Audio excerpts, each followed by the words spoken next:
This is a story of a young lady who found love in the wrong hands. Her name was Mobolaji Adenisola, although everyone in her neighborhood called her Auntie Mobo. She was born and raised in Ibadan. She was the kind of girl whose laughter could light up a room and whose tongue was sharper than a kitchen knife. Mobo believed in love, the kind she watched in Yoruba movies where the man would chase the woman through the rain, promising to love her to the end of time. Unfortunately, the man she fell for was a professional sweet talker with zero intentions. His name was Rotimi. He was tall, charming, smooth talking with a beard that connected and promises that didn't.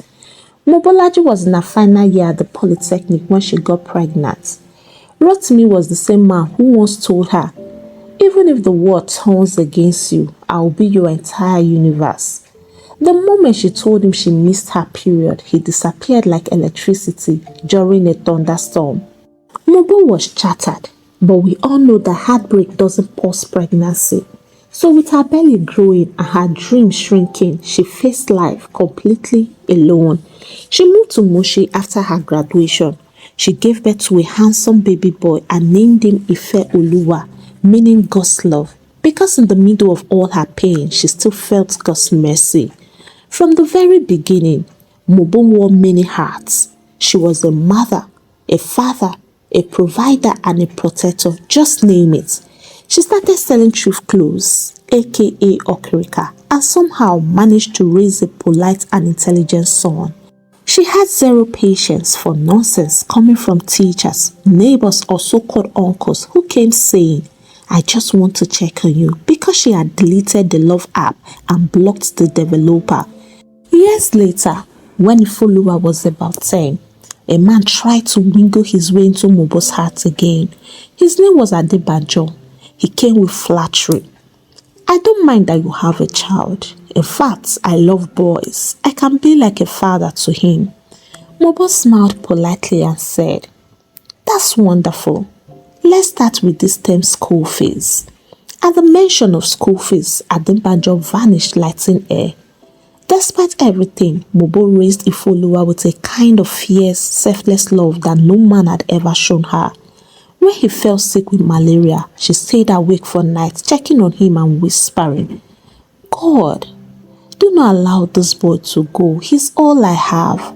Don't let my suffering be in vain." And God heard her. Ifoluwa grew up into a respectful, brilliant young man. Whenever anyone asks, "Where is your father?" he would smile and say, "I don't know, but I have a lioness at home." By this time he was 12. Tall, growing, fast and full of questions. He would often ask, "Mommy, do I have a daddy somewhere?" And she would answer, "You have God, and please don't ask me again about your father if you love me." But life, as they say, has a way of surprising even the most hardened hearts. That surprise came in form of Mr. Ayotundi. Mobolaji wasn't looking for love, especially not the kind that came with big cars and expensive perfume, because in her mind, rich men only came for fun, not responsibility. But then came Mr. Ayotunde, a man who had words, but carried it with humility and quiet dignity. He was a real estate magnate, the kind whose name opened doors in Lagos and whose handshakes sealed deals. People respected him, men envied him, women admired him, but somehow he only had eyes for Mobo and a soft spot for her son, Ife Oluwa. From the moment he met them, he didn't just show interest, he showed intention. He didn't try to impress Mobo with gifts she couldn't relate to. Instead, he focused on the one person who mattered most to her child. He bought Ife Oluwa brand new clothes, not just cheap ones from the roadside, but quality outfits from proper store. He sent school supplies, hired a home tutor, paid for medical checkups without being asked. And it wasn't just about money. Mr. Ayotundi spent time with the boy. He took him to the amusement park, helped with homework, listened to his dreams, and even taught him how to drive a car. Mobolaji on her part watched all of this silently. She didn't rush. She didn't ask questions. She simply observed.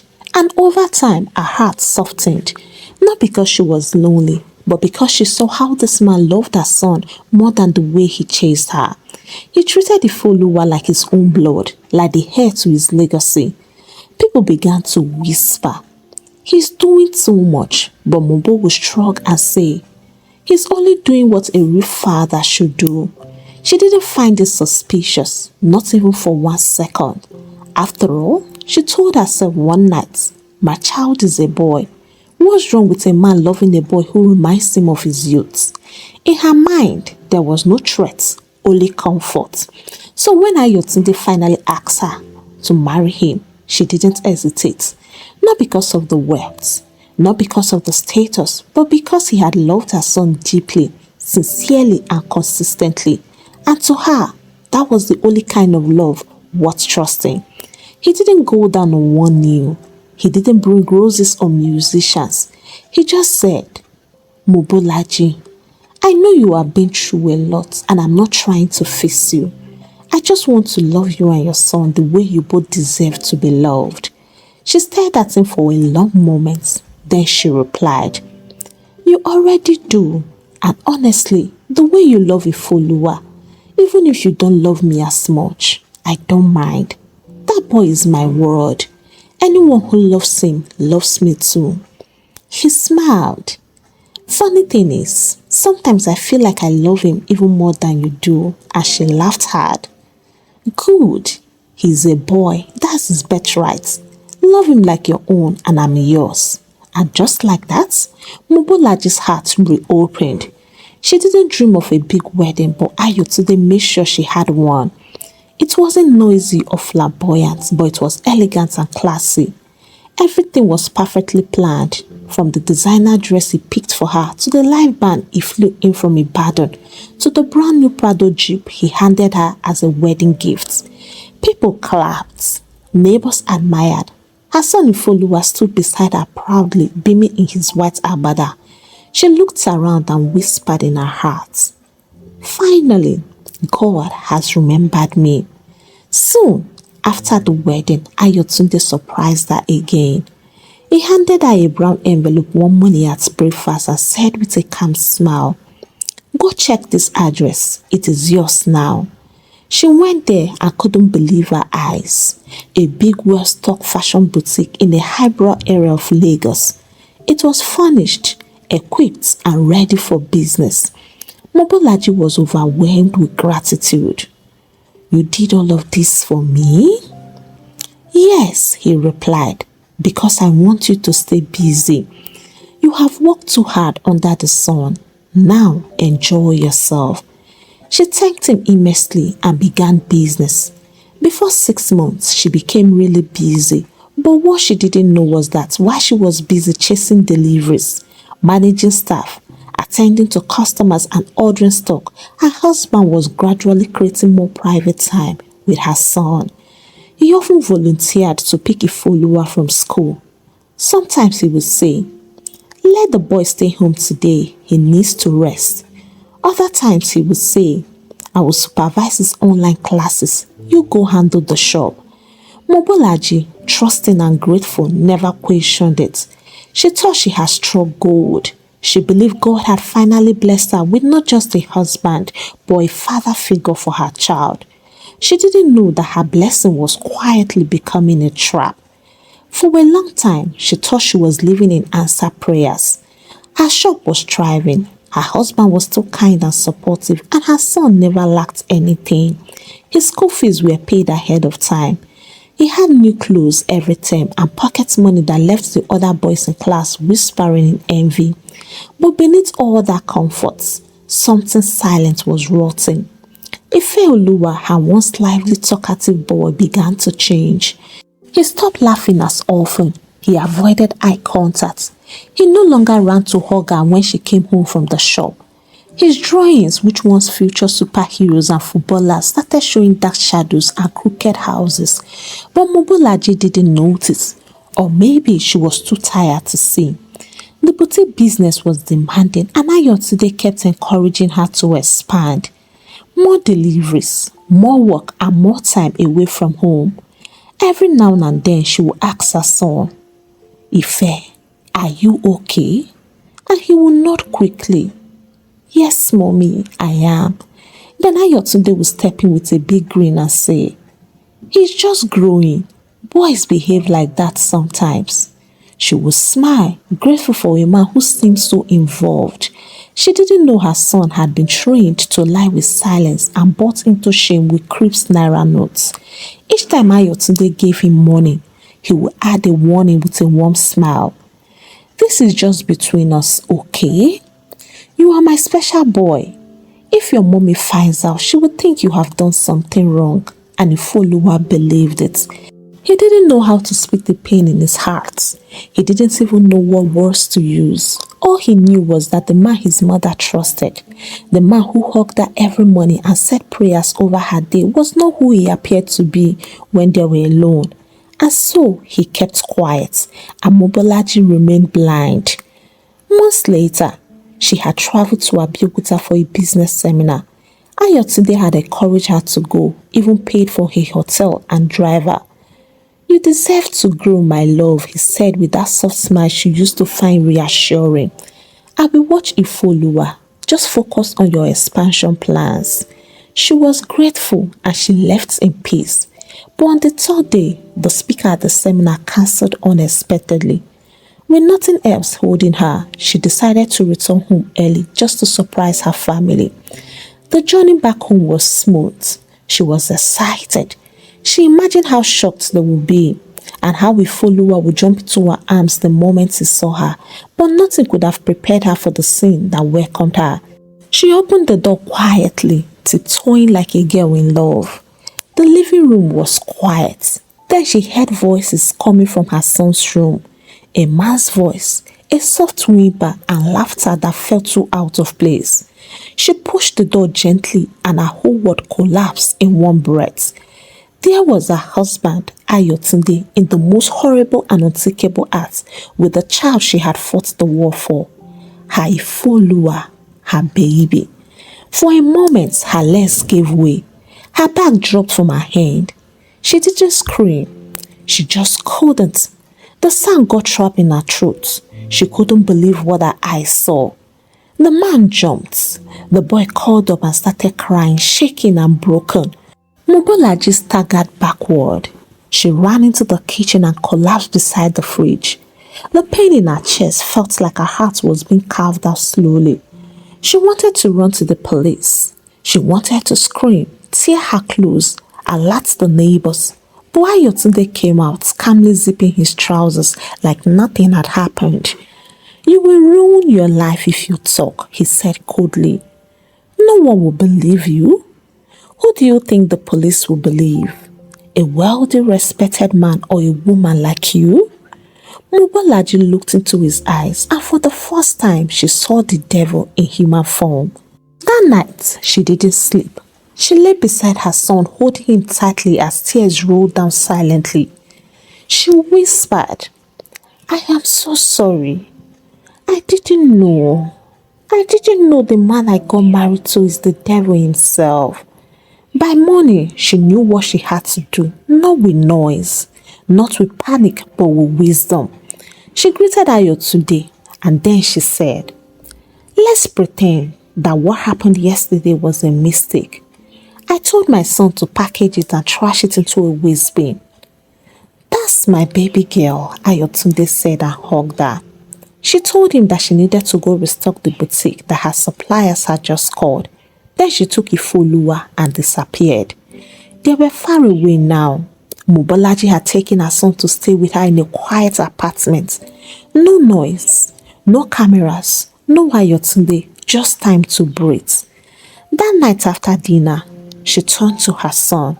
They were sitting on a small couch in the corner of the room. No TV, no distractions, just mother and child, face to face. Ifeoluwa, she called softly. Ma, he replied, his eyes already moist. Please tell me the truth. Everything. I need to know what happened and how it began. The boy broke. He began to sob, heavy deep sobs that came from a wounded soul. Then he stood up, walked to his school bag, unzipped the secret compartment and poured out bundles of money on the floor. "He said I shouldn't tell you," he cried. "He said if I do, you will send me away or you will hate me." Mobolaji began to cry this time. He continued, choking on his own tears. "Mommy, I don't like it. I swear I don't, but it started happening often. And now I just feel confused. It's like I'm getting used to it. Mommy, I think I need help. Please help me." Mobolaji didn't say a word. She pulled her son into her arms and held him tight, as if she could hug away the pain. "Ife, it's not your fault," she whispered. "You do not do anything wrong. I would have fought for you, but I was busy. But now I am here, I promise." The next morning, she swung into action. She paid for professional therapy for Ifeoluwa, not just counseling, but proper trauma care. Then she contacted a human rights organization that specialized in such cases. She didn't go on social media. She didn't make noise about her moves. She simply moved in silence and strategy. Meanwhile, Ayotundi, thinking she had run away in shame or fear, was planning to travel out, to start a new life abroad and wash his hands off the scandal he thought he buried. But Mobolaji wasn't done. With the help of the NGO and legal authorities, they filed a case. An arrest warrant was issued and the airport was quietly put on alert. On a humid Thursday morning at Murtala Mohammed Airport, Ayotundi, dressed in a crepe shirt and holding his passport, was already at the immigration line heading for London. He had a confident smile. He thought he had escaped. Then came the voice. "Mr. Ayotundi Alaba, you are under arrest for defilement and obstruction of justice. Kindly step aside." His face changed instantly. "What? There must be a mistake somewhere." The officers didn't flinch. As they cuffed him, he turned almost in desperation and saw Mobolaji standing near the wall, arms folded, her eyes red but fearless. "Mobolaji, please," he said, trying to stay calm. "You know what we shared? You know I loved you. Let's not destroy each other. We can settle this thing privately. Don't let strangers into our lives, I beg you." But Mobolaji took one step closer and her voice cut like thunder in a quiet storm. "You didn't just destroy our home. You broke my son. You made him hate himself. I will never let this matter die down. I swore to protect that boy with my life and I will. Every time I ignored my instincts, I failed him. But not anymore and never again." Ayotunde was dragged away, shame painted all over his face. He was charged to court, and on the judgment day, the courtroom was packed. Reporters, neighbors and families had gathered, whispering and waiting for a case that shocked the community. Mobolaji sat beside Ifeoluwa, holding his hand tightly. The boy was nervous but stronger than before. Therapy had given him a voice, a way to tell his story without fear. The prosecutor presented the case clearly, laying out the evidence, testimonies from Ifeoluwa, the testimony from the NGO counselor, and the piles of money used as bribes. Ayotunde tried to deny, but the truth was too strong. The judge listened carefully. When the verdicts came, it was a thunderous affirmation of justice. Ayotunde was sentenced to 25 years in prison. Mobolaji felt relief but no joy. Her heart was still broken, but at least her son was free from that nightmare. After the trial, Mobolaji and Ifeoluwa moved into a small but cozy area. Therapy continued. She watched as her son began to smile again, slowly, carefully, but truly. She surrounded him with love and patience. She encouraged him to take up football again, to play with friends, and to dream of a future where pain will not define him. She also joined support groups for mothers of survivors, sharing her story to help others find courage. One evening, Ifeoluwa hugged his mother tight and said, Thank you, mommy, for fighting for me and for never giving up on me. Mobolaji smiled through tears and said, I am sorry, son, for the days I ignored my instincts. I am here now with you and for you. I will always fight for you, my son, because you are my greatest blessing. Hey, African Tales by Kama Tribe, how are you all doing? For me, I am doing just fine. Tell me, did you enjoy the story? And did you also learn something from it? If yes, let me get to read from you in the comment section. And if you have any experience you wish to share with us, kindly go ahead too. Before I leave today, I would like to say this to all single mothers out there. Life has already asked so much from you. You have carried the world on your shoulders, loved fearlessly and sacrificed endlessly for your children.